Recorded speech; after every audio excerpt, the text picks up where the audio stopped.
رب العالمین والصلاة والسلام علی اشرف الانبیاء والمرسلین نبینا محمد وعلی آلہ واصحابہ اجمعین۔ اعوذ باللہ من الشیطان الرجیم، بسم اللہ الرحمن الرحیم۔ وَإِنَّ لَكُمْ فِي الْأَنْعَامِ لَعِبْرَةً نسقيكم مما في بطونه من بين فرث ودم لبنا خالصا سائغا للشاربين ومن ثمرات النخيل والأعناب تتخذون منه سكرا ورزقا حسنا إن في ذلك لآية لقوم يعقلون۔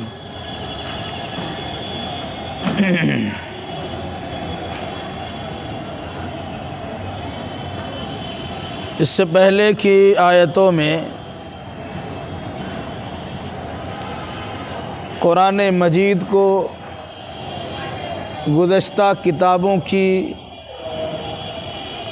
آیتوں کی تفصیل بیان کرنے والی کتاب قرار دیا گیا تھا، اور ساتھ ساتھ محمد الرسول اللہ صلی اللہ علیہ وسلم کو اس کتاب کا حامل اور اس کتاب کا شارح قرار دیا گیا تھا۔ پھر اخیر میں یہ بات آئی تھی کہ اللہ نے آسمان سے پانی برسا کر مردہ زمین کو زندہ کر دیا، جس میں ہر اس انسان کے لیے عبرت و نصیحت کا سامان ہے جو مبنی بر حقیقت بات کو ہوش کے کان سے سنتے ہیں۔ مراد اگر کوئی انسان صحیح سوجھ بوجھ رکھتا ہے اور قرآن مجید کو خلوص دل کے ساتھ سنتا ہے تو ایسے انسان کے سامنے قرآن کے بیان کردہ مثالوں کو سمجھنا اور اس سے عبرت و نصیحت حاصل کرنا آسان ہو جاتا ہے۔ جیسے اخیر کی مثال تھی کہ اللہ آسمان سے پانی برسا کر مردہ زمین کو زندہ کر دیتا ہے، اسی طریقے سے آسمان سے اللہ تبارک و تعالی وحی نازل فرما کر انسان کے مردہ دل کو زندہ کر دیتا ہے۔ اب اگر کسی انسان کا دل مرا ہوا نہیں ہے، اس کا ضمیر مردہ نہیں ہے، تو قرآن مقدس کی آیتوں سے اسے فائدہ ہونا چاہیے، اور اگر کوئی انسان قرآن مجید سے عبرت و نصیحت حاصل نہیں کرتا، چاہے اپنے آپ کو جتنا زندہ دل انسان تصور کرتا ہو، لیکن قرآن مجید کی نگاہ میں وہ انسان مردہ ہے اور اس پر مردنی چھائی ہوئی ہے۔ آگے کی آیتوں میں اور بھی اللہ کے چند احسانات ہیں، انعامات ہیں، جس کا تذکرہ کرنے کے بعد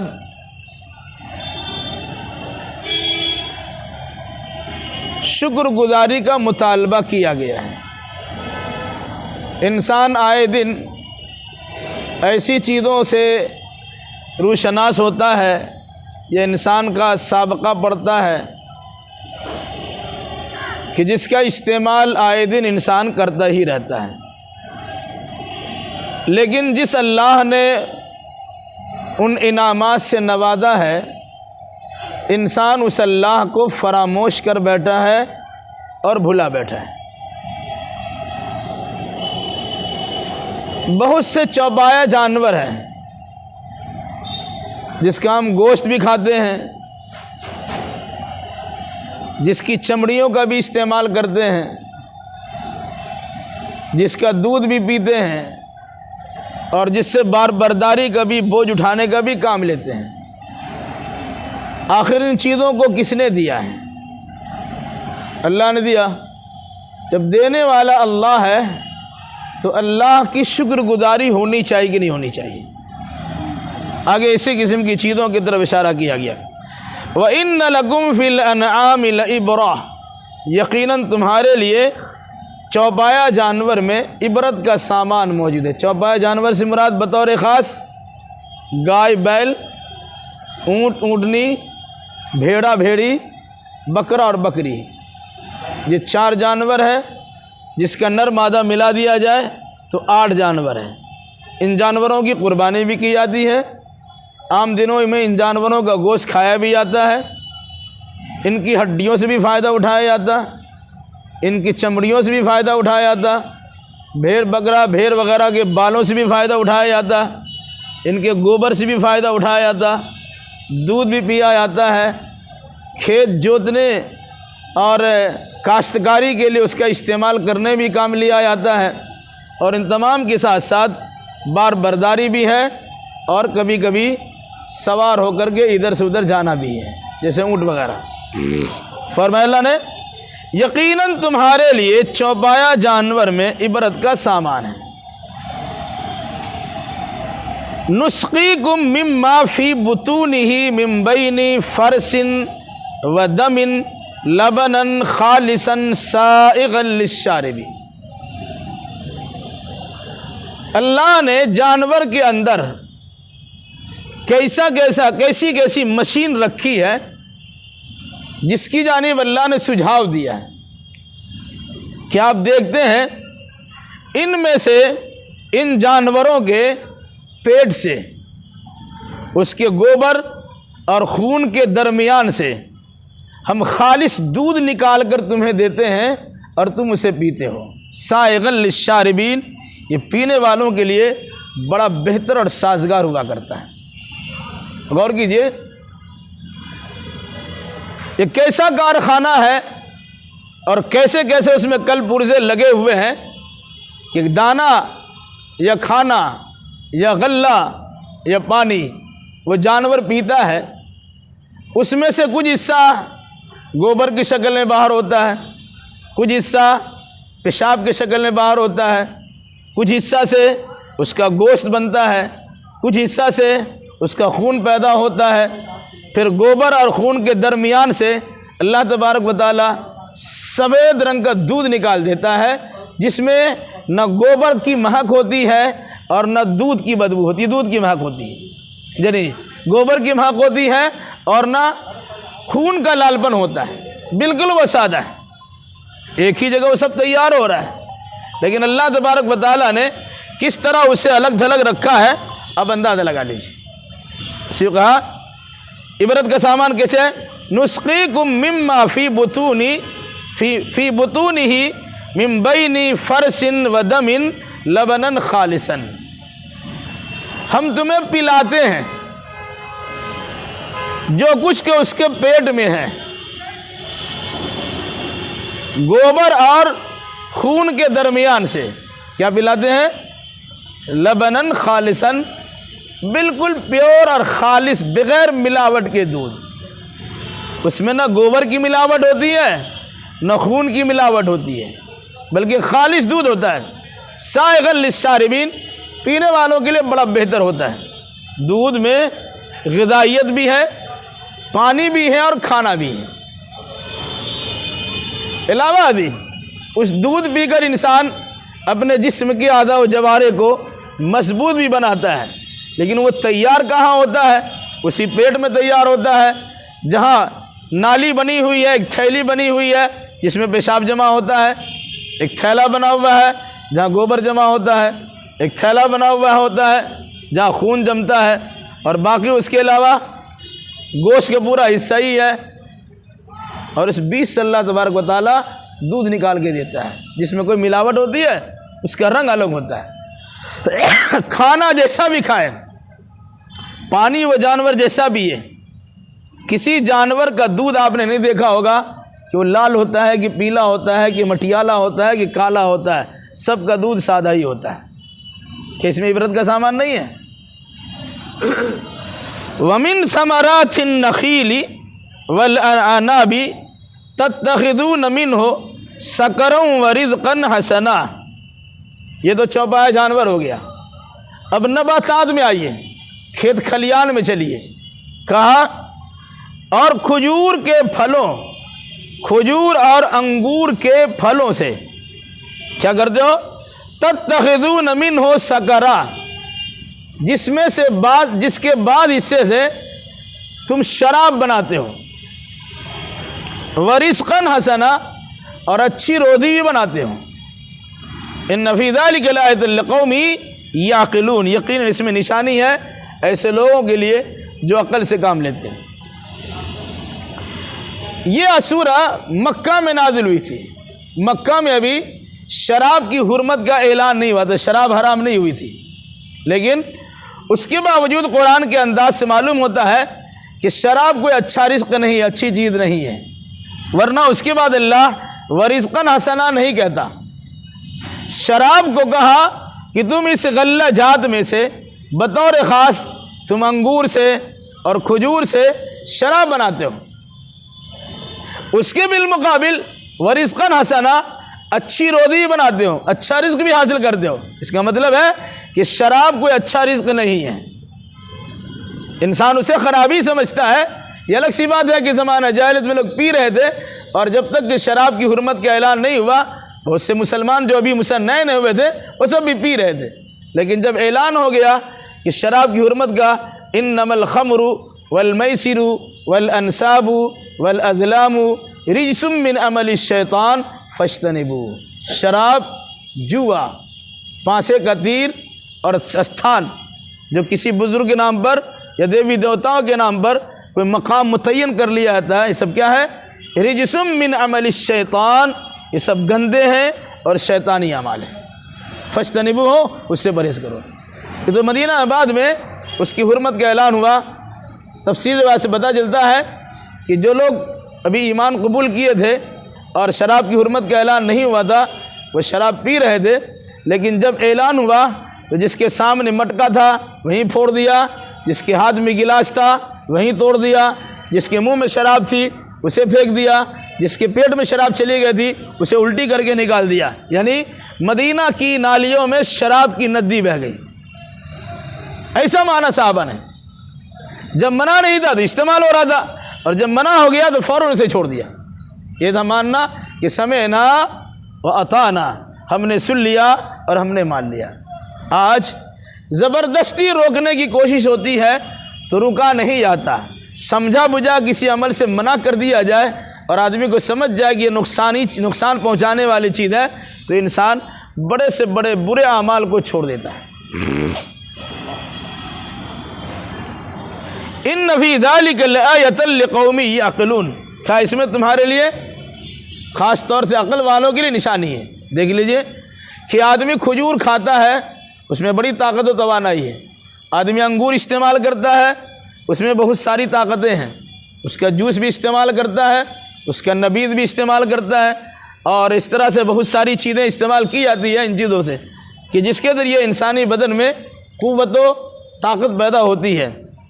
اب اس کا غلط استعمال کرنا چاہے تو انگور کو سرا دیا جائے تو انگوری شراب بن جاتی ہے، اور اس کے نتیجے میں انسان متال ہو جاتا اور گلی کوچے میں گرا رہتا ہے، نالی میں اپنے کان پھیلائے سویا رہتا ہے، اور کتا اس کے کان میں اور اس کے منہ پیشاب کرتا ہے اور آرام سے وہ سوتا رہتا ہے۔ یہ ہے شراب پینے کا برا انجام۔ اللہ نے ایک سمجھ کی توفیق دے، آمین۔ وَأَوْحَىٰ رَبُّكَ إِلَى النَّحْلِ أَنِ اتَّخِذِي مِنَ الْجِبَالِ بُيُوتًا وَمِنَ الشَّجَرِ وَمِمَّا يَعْرِشُونَ۔ چھوٹا سا پرندہ ہے، چھوٹا سا جانور ہے جسے ہم مدھ مکھی کہتے ہیں، جسے شہد کی مکھی کہا جاتا ہے۔ آپ دیکھیں گے شہد کی مکھی کے دل میں اللہ نے بات ڈالی، تو شہد کی مکھی اپنا چھتا تیار کرتی ہے، چھتا کے اندر جو اس کا خانہ، اس کا گھر ہوتا ہے، گھر کیسا ہوتا ہے؟ مسدس ہوتا ہے، اس کا 6 گونا ہوتا ہے، مربع 4 گونا ہوتا ہے، مسدس 6 گونا ہوتا ہے، اور اتنا زبردست اس کا نقشہ ہوتا ہے اور اس کی بناوٹ ہوتی ہے کہ کوئی اس کا گھر چھوٹا بڑا نہیں ہوتا، ایسا لگتا ہے کہ کوئی انسان بہت اعلیٰ سے ناپ کر کے اس کے بنایا ہے۔ اس انداز کی مہارت اللہ تبارک و تعالیٰ نے شہد کی مکھی کے اندر رکھی ہے۔ قرآن کہتا ہے، سنیے، وَأَوْحَىٰ رَبُّكَ إِلَى النَّحْلِ آپ کے رب نے وحی کی کس کے پاس؟ شہد کی مکھی کے پاس۔ وحی کرنے سے مراد آپ کے رب نے شہد کے مکھی کے دل میں یہ بات ڈال دیا۔ اس کو القاء کرنا بولتے ہیں، اس کو الہام کرنا بولتے ہیں، یا دل میں بات ڈال دینا بولتے ہیں۔ تو اللہ نے شہد کی مکھی کے دل میں بات ڈالی۔ کیا بات ڈالی؟ ان اتخذی من الجبال بیوتا، کہ تم اپنا گھر پہاڑوں پہ بناؤ، ومن الشجر، اور درختوں پر بناؤ، ومما یعرشون، اور جو اونچی اونچی عمارت یہ چھت بناتے ہیں لوگ، ٹٹی ڈالتے ہیں لوگ، اس میں بنا لو۔ تو اللہ کے حکم کے مطابق یہ شہد کی مکھیاں اپنا چھتا بناتی ہے، وہ اجتماعی شکلیں بناتی ہیں، کوئی ایک مکھی نہیں بناتی، ہزاروں مکھیاں ایک ساتھ جمع ہوتی ہے اور سب مل کر وہ چھتا بناتی ہے، سب مل کر وہاں سے نکلتی ہے اور پھلوں کو چوستی ہے، پھولوں سے فیضیاب ہوتی ہے، اور پھر اس میں آ کر کے وہاں اگلتی ہے، تو اس کے نتیجے میں وہ شہد تیار ہوتا ہے۔ کیا فرمایا اللہ نے؟ اور آپ کے رب نے شہد کی مکھی کے دل میں یہ بات ڈالی، ان اتخذی من الجبال بیوتا، کہ تم اپنا گھر بناؤ پہاڑ میں، یہ چھتا بناؤ پہاڑ میں، ومن الشجر، اور درختوں میں، ومما یعرشون، اور ان ٹٹیوں میں یا ان چھتوں میں جو بلند بلند عمارتیں لوگ قائم کرتے ہیں اس میں۔ پھر کیا فرمایا؟ ثم کلی من کل الثمرات، ایک تو گھر بنایا، پھر کہا تم کھاؤ ہر قسم کے پھلوں میں سے، فسلکی سبل ربک ذللا، اور اپنے رب کی راستے میں نرمی کے ساتھ اور آسانی کے ساتھ چلتی رہو۔ دیکھیے آپ شہد کی مکھی کو دیکھیں گے، ایک چھوٹی سی مکھی ہے، وہ اللہ کے سکھانے کے مطابق اونچے اونچے مقامات پر اپنا چھتا بناتی ہے۔ چھتا بھی بڑا حسین و جمیل اور بڑا خوبصورت، بالکل نپا تلا ہوا، ناپا ہوا، اس کے خانے مسدس ہوتے ہیں، 6 کونے والے ہوتے ہیں۔ شہد کی مکھیاں باہر نکلتی ہیں، مختلف قسم کے پھلوں کا رس چوستی ہے، پھولوں سے فیضیاب ہوتی ہے، درختوں پہ بیٹھتی ہے، اور پھر وہاں سے آنے کے بعد اجتماعی شکل میں سب جو اس نے کھایا ہوتا ہے اس کی الٹی کر دیتی ہے، منہ سے نکالے پیچھے سے نکالے وہاں اسے جمع کرتی ہے، اور پھر اس کے بعد اس کی رنگت مختلف ہوتی ہے، کوئی سفید رنگ کا شہد ہوتا ہے، کوئی ہلکا لال رنگ کا شہد ہوتا ہے، کوئی پیلا پن کا ہوتا ہے، کوئی بالکل کریم کلر کا ہوتا ہے۔ ایسا کیسے ہوتا ہے؟ بھائی پھل تو کھایا ہی ہے، سب نے کھایا ہے۔ اس کی وجہ قرآن نے کیا بتائی؟ یخرج من بطونها شراب مختلف الوانہ، اس شہد کی مکھی کے پیٹ سے نکلتا ہے مختلف رنگ کے پینے کی چیز۔ اب اگر سرسوں کی کھیتی سے اس نے اس کے پھول سے اور درخت سے کچھ رس چوسا ہے، اب دیکھیے سرسوں کڑوا ہوتا ہے، ٹھیک ہے، لیکن اس سے رس چوس کر جو شہد بناتی ہے یا شہد بنتا ہے، شہد تو پیلا رنگ ضرور ہوتا ہے لیکن میٹھا ہوتا ہے۔ آم کا پھل ہو، جامن کا ہو، سیب ہو، کھجور و انار ہو، یا مختلف قسم کے پھل فروٹ ہو، اس مناسبت سے غالب مقدار میں جس کا رس چوستی ہے اس مناسبت سے اس کی رنگت بنتی ہے۔ کبھی بالکل سفید کشمیر کا، اب دیکھیے سفید قسم کا رہتا ہے وہ، کبھی پیلا بھی رہتا ہے، کبھی ہلکا لال رنگ کا بھی ہوتا ہے، کبھی سرسوں کا تیل کی طرح بھی لگتا ہے۔ تو یہ در حقیقت اللہ کے حکم سے ان جانوروں یا ان پرندوں کے اندر، ان مکھیوں کے اندر اللہ نے وہ قدرتی صلاحیت دی ہے کہ جس کے نتیجے میں وہ مختلف درختوں سے پھل چوستی ہے یا پھول کو چوستی ہے اور پھر اپنا چھتر گھر بنا کر وہاں شہد تیار کرتی ہے۔ شہد کے بارے میں قرآن نے کیا کہا؟ فی شفاء للناس، اس میں لوگوں کے لیے شفا ہے، شہد میں شفا ہے۔ شہد کیا ہر بیماری کے لیے شفا ہے؟ یا شہد بعض بیماری کے لیے شفا ہے؟ تو صحیح بات یہی ہے کہ ہر بیماری کے لیے شفا تو نہیں ہے، لیکن مخصوص بیماریاں ایسی ہیں کہ جن کے لیے شہد ہی شفا ہے۔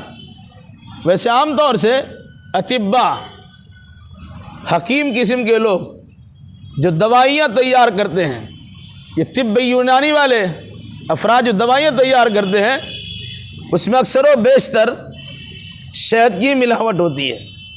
چینی ڈالے یا گڑ ڈالے، اس دوا کے خراب ہونے کا امکان زیادہ رہتا ہے، لیکن جس میں شہد ڈالی جائے تو دوائیاں زیادہ دنوں تک رہتی ہے اور شہد عام طور سے خراب نہیں ہوتا ہے۔ برس رکھ دیجئے وہ خراب نہیں ہوتا ہے، اللہ ہے کہ اس میں کسی چیز کی ملاوٹ ہو تو ملاوٹ کے نتیجے میں وہ چیز خراب ہو جاتی ہے، ورنہ اصلی شہد خراب نہیں ہوتا ہے۔ تو اللہ نے کہا فی شفاء للناس، اس میں لوگوں کے لیے شفا ہے۔ ان فی ذلک لآیۃ لقوم یتفکرون، یقیناً اس میں نشانی ہے ایسے لوگوں کے لیے جو غور و فکر کرتے ہیں۔ اب غور کیجئے، شہد کی چھوٹی سی مکھی ہے، وہ کسی کو ڈس لے، کاٹ لے تو بدن آدمی کا پھول جاتا ہے، اس کے ٹیس سے آدمی کو نیند نہیں آتی ہے، وہ حیران و پریشان بھی ہو جاتا ہے۔ لیکن اسی شہد کے ذریعے سے اللہ تبارک و تعالیٰ، یعنی اسی مکھی کے ذریعے اللہ تبارک و تعالیٰ شہد فراہم کرتا ہے۔ شہد فراہم کرنے کے لیے کیا کہا؟ مکھی سے کہا فسلکی سبل ربک ذللا، آسانی کے ساتھ اپنے رب کی جانب سے تیار کردہ راستوں میں چلو۔ کہاں کہاں ہزاروں میل کے فاصلے تک یہ شہد کی مکھیاں چلی جاتی ہے اور پھر اسی راستے سے اپنے چھتے سے چلی آتی ہے، وہاں چوسا، تیار کیا، کھایا، اپنے پیٹ میں رکھا، پھر یہاں آنے کے بعد اسے نکال باہر کرتی ہے تو ہمارے لیے شہد کی شکل میں ایک بہترین ٹونک ادا کرتی ہے، جس میں انسان کے لیے شفا بھی ہے اور جسمانی طاقت و قوت میں اضافہ کرنے کا ذریعہ بھی ہے۔ قرآن نے کیا کہا؟ یقیناً اس میں غور و فکر کرنے والے انسانوں کے لیے عبرت کا سامان ہے۔ اب اگر کوئی انسان غور نہیں کرتا، جو آتا کھاتا، ہضم کر جاتا، چٹ کر جاتا ہے، اسے سوچنے سمجھنے کی توفیق بھی نہیں ملتی ہے، لیکن سمجھنے والا انسان بڑا غور و فکر کرتا ہے اور معمولی چیزوں میں غور و فکر کر کے اس کے پیدا کرنے والے خالق کا پتہ لگا لیتا ہے اور اس کے مطابق ایمان لا کر اس کی شکر گزاری کے جذبے کے ساتھ اپنی زندگی گزارتا ہے۔ واللہ خلقکم ثم یتوفاکم ومنکم من یرد الی ارذل العمر لکی لا یعلم بعد علم شیئا ان اللہ علیم قدیر۔ اوپر چوپایا جانور کی مثال دی گئی، پھر پھل فروٹ کی مثال دی گئی، پھر اڑنے والے معمولی پرندہ شہد کی مکھی کی مثال دی گئی۔ اب اس کے بعد حضرت انسان کو سمجھانے کے لیے حضرت انسان کی زندگی پر غور و فکر کرنے کی دعوت دی گئی۔ کیا فرمایا؟ واللہ خلقکم، اور اللہ ہی نے تمہیں پیدا کیا ہے، ثم یتوفاکم، پھر وہی اللہ تم کو موت دے دے گا۔ پیدا کرنے والا اللہ اور موت دینے والا اللہ۔ وَمِنْكُمْ مَنْ يُرَدُّ إِلَىٰ أَرْذَلِ الْعُمْرِ، تم میں سے بعض ایسے بھی ہوتے ہیں جو کھسڑ بوڑھا ہو جاتے ہیں، یعنی لمبی عمر کو پہنچ جاتے ہیں۔ لِكَيْ لَا يَعْلَمَ بَعْدَ عِلْمٍ شَيْئًا، تاکہ وہ جاننے کے بعد کچھ جان نہ سکے۔ انسان بچہ تھا، کچھ نہیں جاننا تھا، پیدا ہوا کچھ نہیں جاننا تھا، آہستہ آہستہ پلا بڑھا، کچھ سیکھا، کچھ جانتا چلا گیا، جوانی پہ رکھا، بہت جان لیا، پھر اس کے بعد آہستہ آہستہ اس کی زندگی ڈھلنا شروع ہوتی ہے۔ کوئی جوانی میں چلا جاتا، کوئی ادھیروں میں چلا جاتا، اور کسی کو اللہ اتنا بوڑھا کر دیتا ہے اس کی بینائی چلی جاتی، سننے کی طاقت چلی جاتی، دماغ اس کا چلا جاتا، اس کا من مزاج کام نہیں کرتا ہے، نسیان کا اس پر غلبہ ہوتا ہے، بھول چوک سے دوچار ہوتا ہے، بچوں کی طرح ضد کرنے کے لیے تیار ہوتا ہے، وہی کہا لکی لا یعلم بعد علم شیئا، اس ارذل عمر کو بالکل لمبی عمر اتنی دے دے کہ جس کے بعد اس کے پاس علم ہی نہیں رہتا کہ پہلے کیا جانا تھا اور ہم کیا بھول رہے ہیں۔ قرآن کہتا ہے وَمَن نُعَمِّرْهُ نُنَكِّسْهُ فِي الْخَلْقِ، ہم جس کی عمر کو بڑھا دیتے ہیں اس کی جسمانی طاقت میں کمی پیدا کر دیتے ہیں۔ دیکھ لیجئے طاقتور انسان وزن دار چیز کو اٹھاتا ہے اور دوڑ کے چلا جاتا ہے، جو ہی اس کی صحت خراب ہوتی ہے یا بڑھاپے کی طرف جاتا ہے انسان قدم پھونک پھونک کے رکھتا ہے، بالکل آہستہ آہستہ چلتا ہے، ڈر لگا رہتا ہے ہلکا سا ٹھیس لگے گر جائے، ہڈیاں کمزور ہو چکی ہے ٹوٹ جائیں گے۔ تو جیسے جیسے اس کی عمر بڑھتی چلی جاتی جسم کے اعضاء و جوارے کمزور ہوتے چلے جاتے، تو کہا ابھی تم کچھ نہیں تھے، اللہ نے وجود بخشا، بچہ تھے بالکل کمزور تھے، پھر اللہ نے تمہیں طاقت و توانائی دی، تمہیں مضبوط بنا دیا گیا، پھر ایک عمر کرنے کے بعد تمہارے اندر ڈھلنے کی کیفیت پیدا ہوئی، اب تم گھننے لگے، ڈھلنے لگے اور کمزور ہونے لگے، یہاں تک اتنے کمزور ہو گئے کہ سننے کو نہیں ملتا، دیکھنے کو نہیں ملتا، چبانے کے لیے دانت کا استعمال صحیح نہیں ہوتا، ہضم کرنے کے لیے پیٹ کا معدہ صحیح نہیں ہوتا، اور اس کے علاوہ سوچنے سمجھنے کی صلاحیت بھی ختم ہو جاتی، ہاتھ پکڑتے ہیں تو ہاتھ میں راشا ارتحاس ہوتا ہے، ہاتھ ہلتا اور ڈولتا رہتا ہے، قدم اگر آگے بڑھائیں تو صحیح انداز سے قدم چلتا نہیں، ڈگمگاتا ہے۔ کہا غور تو کرو، وہ اللہ تمہیں بچپن میں بے زور کمزور بنایا تھا، جوانی میں طاقت دے دیا، پھر بڑھاپے میں پھر کمزور بنا دیا، گویا طاقت ہو یا کمزوری یہ تمہارے اختیار میں نہیں ہے، صحت و تندرستی اللہ کے اختیار میں ہے، مرض بیماری بھی اللہ کے اختیار میں ہے۔ اللہ تبارک و تعالیٰ ہی جب دیتا ہے اور جب شفا دیتا ہے، بیماری بھی دیتا ہے، شفا بھی دیتا ہے، کمزوری بھی دیتا ہے، طاقت بھی دیتا ہے، طاقتور بناتا ہے پھر کمزور بنا دیتا ہے، کچھ نہیں تھا تو ہاں بنا دیا، مرا ہوا تو زندہ کر دیا، پیدا نہیں تھا تو پیدا کر دیا، بچہ بنا دیا، جوان بنا دیا، ادھیڑ بنا دیا، بوڑھا بنا دیا، پھر کیا ہوگا؟ ان اللہ علیم قدیر، بے شک اللہ جاننے والا اور قدرت والا ہے، کس کو کب تک کتنی طاقت رہے گی اللہ جانتا ہے۔ اللہ چاہے تو روئے زمین پر جو انسان جیسی حرکت کرے اپنے علم کی بنیاد پر فیصلہ کر کے اسے تباہی و بربادی سے دوچار کر سکتا ہے، وہ بڑی سے بڑی حکومت کے تختہ الٹنے پر بھی قادر ہے، اور وہ کمزور سے کمزور انسان کو حکومت کا طبقہ یا حکومت کی کرسی پر بٹھانے کی بھی قدرت رکھتا ہے۔